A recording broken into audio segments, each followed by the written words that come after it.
Assalamualaikum warahmatullahi wabarakatuh. Selamat kembali di channel nasrulofficial.com. Video kali ini saya akan menerangkan tentang pentingnya berlalu lintas. Apa sih lalu lintas itu? Apa pengertian dari lalu lintas? Apa gunanya berlalu lintas? Apa manfaat berlalu lintas? Nah, kita kan saat ini mudah atau gampang untuk melanggar rambu-rambu lalu lintas. Nah, kalau kalian penasaran, simak video kali ini. Sebelum kita kena tilang atau diberikan sanksi oleh petugas, bahkan diberikan surat biru dan surat merah. Nah, sebelum itu terjadi, maka simaklah video kali ini. Sebelum melanjutkan video saya, silakan tekan tombol subscribe di bawah ini. Nah, kita lanjut video kali ini. Check it out. Nah, video kali ini menerangkan pentingnya berlalu lintas. Selamat datang di markas Mabes Polri.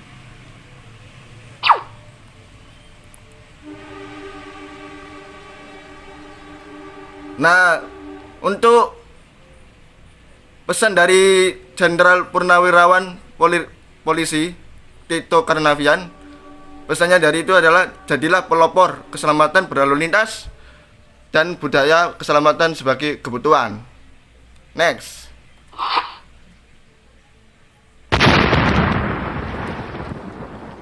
Nah, media pembelajaran lalu lintas menggunakan PowerPoint 2013.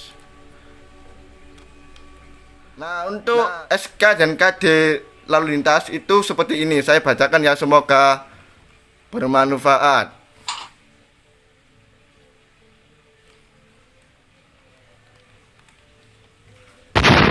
SK dan lalu lintas sebagai berikut. Bahwa mengingat pelanggaran lalu lintas dan angkutan jalan bersifat sektor sehingga perencanaan dalam penyelesaian permasalahan lalu lintas dan angkutan jalan harus dilaksanakan secara terpadu dan terkoordinasi melalui pembentukan forum lalu lintas dan angkutan jalan. Yang kedua adalah bahwa berdasarkan pertimbangan sebagaimana yang dimaksud dalam huruf A, perlu menetapkan keputusan Bupati Pasuruan.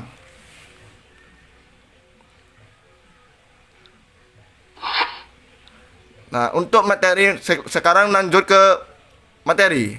Oke. Materi ini akan menjelaskan seluruh apa yang ditentangkan oleh lalu lintas, termasuk dalam undang-undang. Next. Masuk ke penjelasan materi lalu lintas.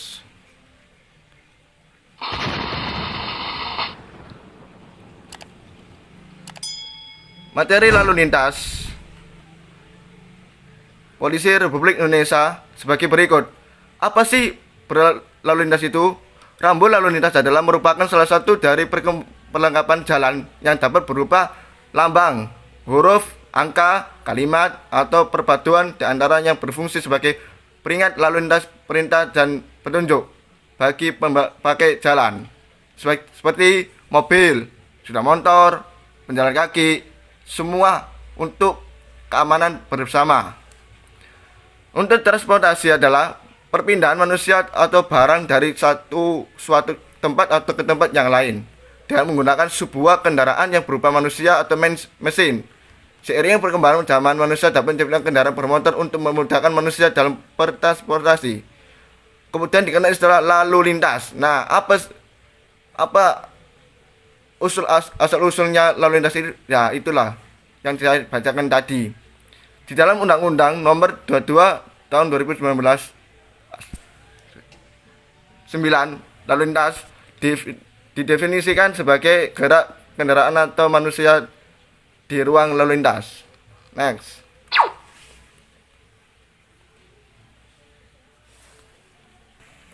Materi selanjutnya untuk lalu lintas adalah pertama, bentuk-bentuk etika berlalu lintas atau bertransportasi.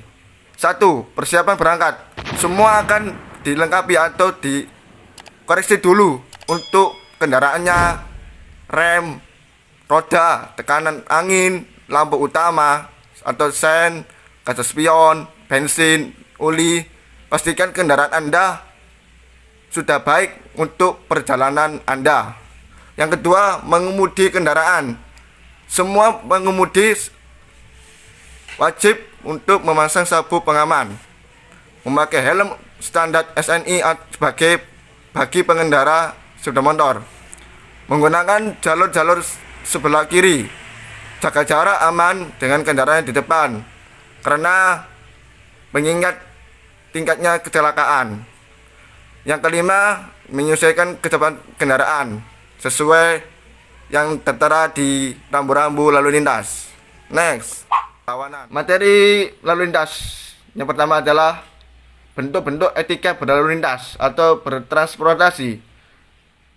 Yang pertama adalah persiapan berangkat, termasuk mengoreksi rem, roda, terus tekanan angin, lampu utama dan sen atau kaca spion, bensin, oli. Pastikan kendaraan Anda untuk mengendarai kendaraan Anda sudah baik dan normal. Yang kedua adalah mengemudi kendaraan. Pengemudi wajib pertama memasang sabuk pengaman bagi pengendara mobil, memakai helm SNI atau standar nasional Indonesia bagi pengendara sepeda motor, menggunakan jalur sebelah kiri, jaga jarak aman dengan kendaraan di depan, menyesuaikan kecepatan kendaraan. Oke, next guys.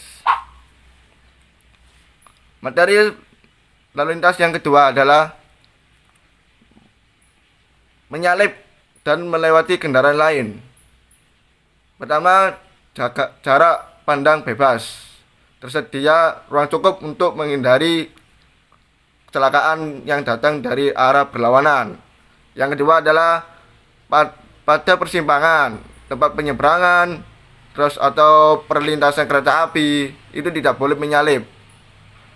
Yang ketiga adalah harus memberi lampu sen kiri atau kanan, atau Anda kalau mau belok pakai lampu sen biar kendaraan yang di belakang atau di depannya bisa mengerti kendaraan Anda untuk berbelok apa tidak, dan mengurangi kecepatan kendaraan Anda.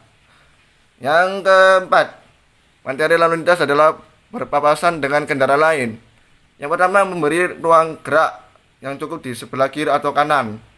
Yang kedua adalah mendahulukan kendaraan yang datang dari arah berlawanan saat membelok. Yang kelima adalah pengemudi kendaraan yang akan berbalik atau berpindah tempat wajib mengamati situasi kanan atau kiri, depan belakang, dan memberi isyarat lampu, termasuk lampu sen, terus melihat spion, dan untuk memberikan gerak atau ruang cukup untuk kendaraan Anda untuk menyalip atau berpindah tempat.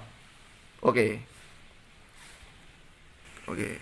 Materi lalu lintas yang ketiga, yaitu selanjutnya nomor yang sebelumnya, yaitu ke-6, untuk perlintasan kereta api dan jalan. Nah, guys, kan untuk melewati rel kereta api kan sudah banyak korban jiwa atau kecelakaan. Maka kalau kalian mau selamat, perhatikan materi-materi lalu lintas yang tercantum pada video kali ini. Yang ke-6 ada perlintasan kereta api. Berhenti ketika sinyal sudah berbunyi. Palang pintu kereta sudah tutup. Yang kedua ada mendahulukan kereta api. Dan C atau ketiga adalah memberi hak utama kepada kendaraan yang lebih dahulu melintas rel. Jadi mendahulukan rel kereta api dulu sebelum kita melewati rel kereta api. Oke. Yang ketujuh adalah memarkir atau berhentikan kendaraan. Nah, memarkir kendaraan itu harus tertib. Terdapat rambu larangan berhenti atau marka jalan yang bergaris utuh pada tempat tertentu yang dapat membahayakan keamanan, keselamatan, serta mengganggu ketertiban dan kelancaran lalu lintas dan angkutan lain atau angkutan jalan. parkir di jalan tol harus menggunakan lampu bahaya atau lampu sen kanan kiri. Harus hidup karena untuk mengetahui kendaraan Anda sedang darurat kepada kendaraan yang lain. Yang keempat adalah apabila akan memarkir kendaraan di jalan, parkirlah kendaraan secara sejajar atau membentuk sudut menurut arah jalan. Maksudnya adalah sejajar itu rapi guys, ya, gak boleh simpang-simpang kanan kiri, ya tidak boleh itu. Yang kedelapan adalah mengemudi dengan penuh konsentrasi, tidak boleh untuk minuman keras, itu mengendari kendaraan atau menggunakan obat-obatan sedang sakit atau pusing, semua tidak boleh untuk mengendari kendaraan Anda karena untuk membahayakan kendaraan yang lain dan kendaraan Anda atau jiwa yang penumpang yang Anda angkut. Tidak boleh melamun, ya, tidak boleh memakai ponsel atau HP, telepon atau SMS, tidak boleh. Kalau lelah silakan istirahat area tempat istirahat yang disediakan oleh petugas. Ya, yang ke-9 ini paling penting guys, memiliki surat izin mengemudi SIM. Surat izin mengemudi adalah bukti kompetensi bagi seseorang yang telah lulus uji pengetahuan, kemampuan, dan keterampilan untuk mengemudi kendaraan bermotor di jalan yang benar sesuai pernyataan yang ditentukan berdasar undang-undang lalu lintas dan angkutan jalan. Nah, untuk golongan surat izin mengemudi adalah ada 5 yang saya ketahui adalah SIM A, SIM B1, SIM B2, SIM C, dan SIM D. Untuk SIM A berlaku untuk mengemudi mobil penumpang dan barang perseorangan dengan jumlah berat yang tidak melebihi 3.500 kg. SIM A itu seperti truk, ya. Selanjutnya adalah SIM B1. Apa itu? Berlaku untuk mengemudi mobil penumpang dan barang perseorangan dengan jumlah berat yang diperbolehkan lebih dari 3.500 kg. Untuk SIM B2 berlaku untuk mengemudi kendaraan alat berat, kendaraan penarik, atau kendaraan bermotor dengan menarik kereta tempelan atau gandengan. Perseorangan dengan berat diperbolehkan untuk kereta tempelan atau gandeng lebih dari 1.000 kg. Untuk SIM C berlaku untuk mengemudi sepeda motor. Oke, yang kita miliki saat ini atau sudah umum bagi pengemudi sepeda motor ya, guys. SIM D ini belum tahu ini ya. Ini SIM D ini berlaku untuk kendaraan khusus bagi penyandang cacat. Contoh untuk sepeda motor dimodifikasi dengan roda 3. Nah, itulah SIM D berlakunya untuk seperti itu ya, guys. Next. Materi selanjutnya lalu lintas adalah warning. Ini warning atau peringatan dari pihak petugas untuk mendapatkan SIM. Setiap orang harus memenuhi syarat usia, administrasi, kesehatan, dan lulus ujian kompetensi. Persyaratan usia adalah usia 17 tahun untuk SIM A, SIM C, dan SIM D. Usia 20 tahun untuk SIM B1 dan usia 21 tahun untuk SIM B2. Persyaratan administrasi adalah pertama adalah identitas diri berupa kartu dan KTP, kartu tanda penduduk. Kedua, pengisian formulir perorangan rumusan sidik jari. Yang ketiga adalah yang ketiga adalah persyaratan lulus ujian teori, ujian praktek, dan ujian keterampilan dan simulator. Simulator adalah penyetir.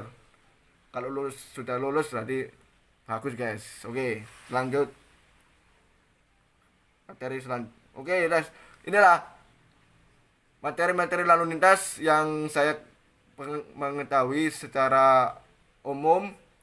Kalau anda kurang lengkap, silakan mencari di Google. Oke, guys. Sekarang kembali ke beranda. Maaf, guys, untuk beranda ini saya ulangi lagi, saya dari lulusan dari MAN 1 Pasuruan, maka inilah tugas akhir saya. Jadi tentang lalu lintas. Maaf, guys. sebelumnya. Oke, sekarang lanjut ke latihan. Oke, latihan dulu guys supaya pintar dan cerdik untuk pengendara. Oke.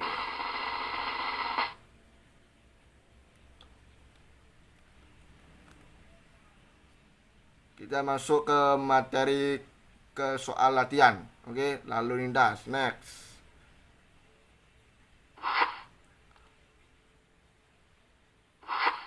Wis, maaf guys. Sorry.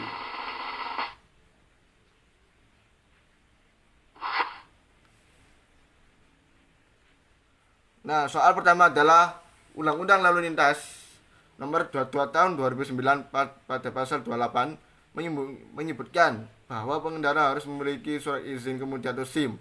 Karena dengan memiliki SIM menyatakan pengendara sudah terampil. Jika pengendara tidak memiliki SIM, pada pasal 278 pengendara dikenai denda berapa guys? Mana guys? Yang mana guys? Ngomong. C. C. Oke guys, C. Untuk C jawabannya adalah salah guys. Ya, sekarang kembali lagi guys ke soal pertama. Oke. Yang mana guys? A. A. A. Oke guys, untuk soal pertama jawabannya A. Ternyata adalah salah guys. Oke guys, kalah guys. Berarti belum lulus guys Anda. Oke, jawabannya adalah B ya. Oke, jawabannya B ini. Oh, salah guys. Sorry. Salah guys ya. Oh, salah guys. Oke. Berarti yang jawabannya D. Oke. Guys. Good. Soal kedua. Apa arti dari rambu-rambu berikut ini, guys? Apa jawabannya, guys? C. C. Oke, guys. Ternyata jawabannya C. Oke, jawabannya adalah salah, guys. Kembali ke soal kedua. Yang mana, guys? Yang mana, guys? Pilihlah, guys. B. B. Oke, B. Salah, guys. Masih salah guys, berarti belum lulus untuk menggunakan atau membuat SIM. Oke, yang mana guys? A. Oke. Jawabannya adalah oke guys, betul. Nah, oke. Set. Masuk ke soal ketiga. Soal ketiga adalah para pengendara motor yang berkendara pada siang hari diwajibkan menyala lampu utama. Bagi pelanggaran akan dipidana dengan pidana kurungan paling lama dan tendang. Yang mana guys? C. Oke guys. Jawabannya adalah salah guys. Masih salah guys. Gimana guys? Oke, yang mana guys? Mana guys? Oke guys, yang mana guys? Yang B. B. Oke, ternyata B jawabannya. Oke guys, siap. Soal latihan soal nomor 4. Oke, nomor 4. Nah, masuk soal keempat, yaitu adalah menurut pasal 295, para pengemudi yang akan berpindah jalur atau bergerak ke samping wajib mengamati situasi lalu lintas di depan, samping, depan, dan belakang, serta memberi isyarat lampu. Jika tertangkap melakukan pelanggaran akan dikenai sanksi paling lama berapa guys? A. Oke guys, A. Oke guys, masuk guys. Sekarang lanjut ke soal kelima. Soal kelima adalah dalam pasal 283, pengendara harus berkonsentrasi dengan kendaraan yang dikemudikan. Jika pengendara menggunakan handphone atau lainnya dapat mengganggu konsentrasi pada saat pengendaraan, maka akan dikenakan sanksi. Denda paling banyak dan pidana paling lama adalah Oke, D. Jawabannya D. Salah guys, masih salah guys. C. C. Oke guys, C. Oke guys, lanjut ke soal ke-6. Soal ke-6 adalah sebagai berikut. Bunyi pasal 297, pengendara bermotor yang balapan di jalan akan dikenai pidana kurungan paling lama dan denda sebanyak D. D. Oke guys, jawabannya D adalah betul guys. Pintar sekali guys. Soal ketujuh, masuk soal ketujuh adalah sebagai berikut. Soal ketujuh adalah Pancasila keberapakah yang menjelaskan tentang berlalu lintas dan atau pengendaraan di jalan raya. Ayo guys. Pancasila kedua. Oke. D. D. Oke. Betul. Cak guys. Selanjutnya soal ke-8. Soal ke-8 adalah pasal berapakah yang menyebutkan bahwa setiap individu wajib menghormati hak asasi manusia agar tertib dalam kehidupan bermasyarakat. Dalam berkendara kita harus mengindahkan pasal ini karena akan terciptanya keseleraan. Ke mana guys? C. C. Undang-Undang 1945 pasal 28C. Ternyata adalah betul guys. Pintar, cakep. Soal ke-9. Nah, soal ke-9 adalah sebagai berikut.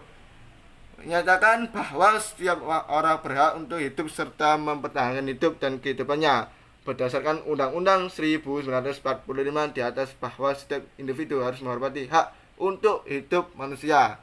Tercantum pada pasal berapa guys? Yang mana guys? D. D. Undang-Undang 1945 pasal 28A. Ternyata jawabannya betul guys. Soal ke-10 yang terakhir. Nah, soal ke-10 adalah sebagai berikut. Duk. Masuk, wae. Nah, soal ke-10. Soal ke-10 atau terakhir adalah siapakah yang menjelaskan bahwa kecelakaan merupakan hal yang tidak diharapkan oleh semua orang. Namun sekarang ini tingkatnya kecelakaan lalu lintas justru cukup tinggi. 90% kecelakaan lalu lintas berakibat fatal. Nah, yang menjelaskan tentang bahwa kecelakaan itu tidak diharapkan oleh semua orang, siapa yang bilang guys? Nah, yang mana guys? A. A. Menpora. Ternyata